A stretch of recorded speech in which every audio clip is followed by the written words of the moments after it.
Baik, bismillahirrahmanirrahim. Assalamualaikum warahmatullahi wabarakatuh. Perkenalkan, nama saya Amin Pasmil dari Prodi 22 HTN 3.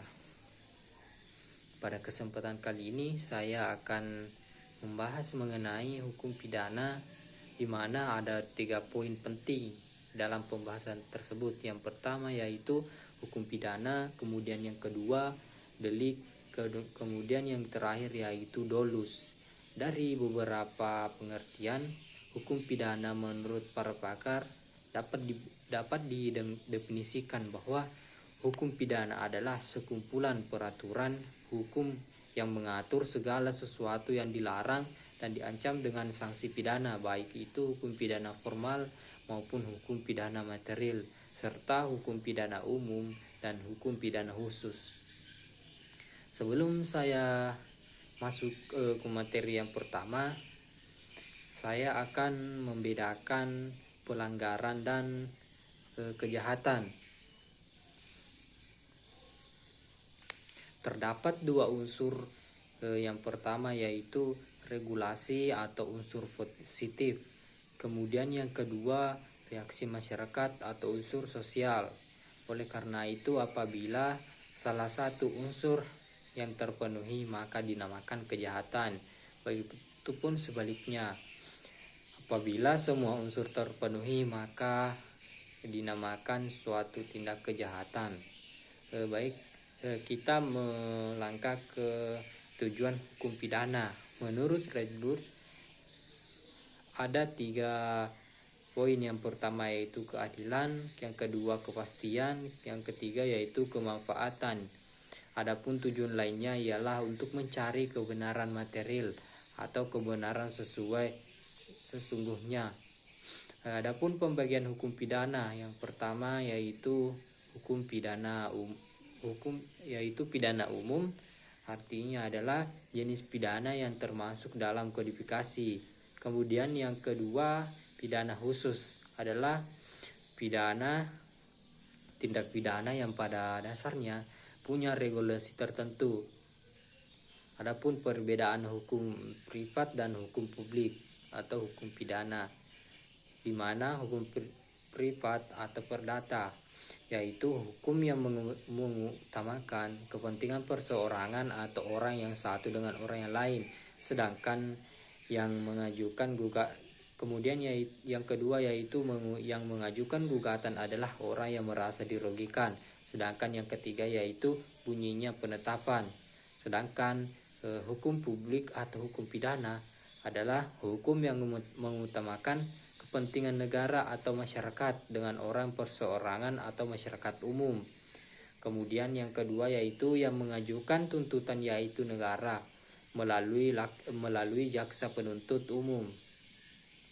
Kemudian yang ketiga yaitu bunyinya putusan.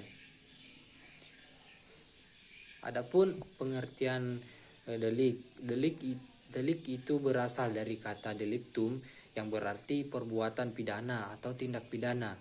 Delik dan tindak pidana memiliki arti yang sama.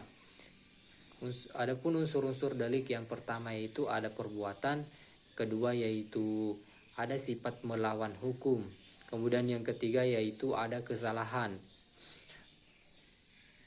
Kesalahan terbagi menjadi 2 yaitu sengaja dan lalai. Sengaja artinya adalah adanya unsur kesengajaan atau mengandung niat yang kemudian lalai adalah tidak mengandung niat. Kemudian dapat dipertanggungjawabkan atau mens rea.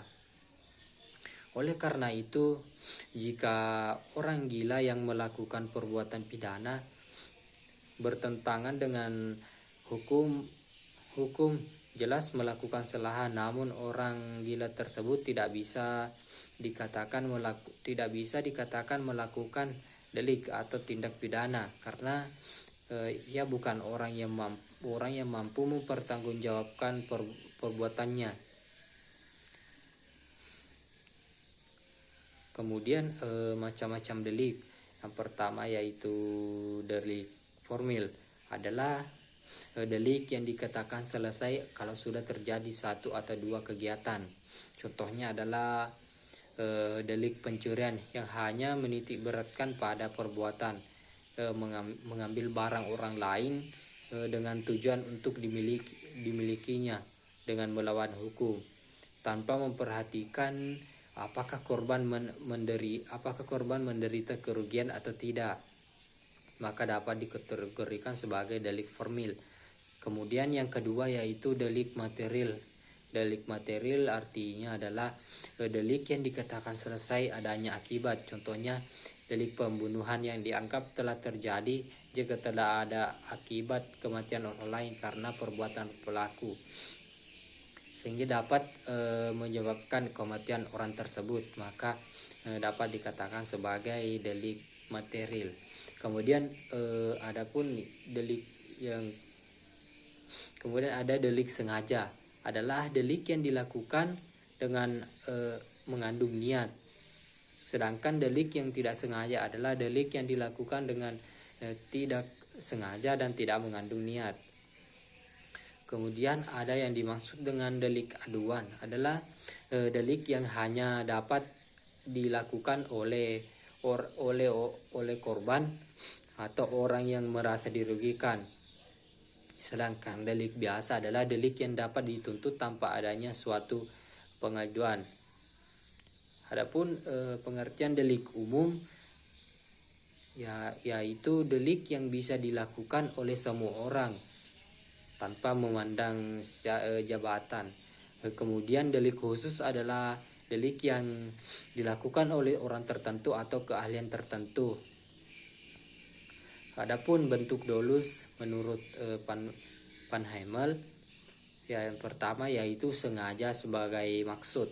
Dalam hal ini ada motif yang melatar belakangi dan ada modus atau perbuatan. Contohnya ada seorang pelaku pertengkaran toko dengan sengaja dan sadar bahwa perbuatannya akan menimbulkan kerugian pada pemilik toko.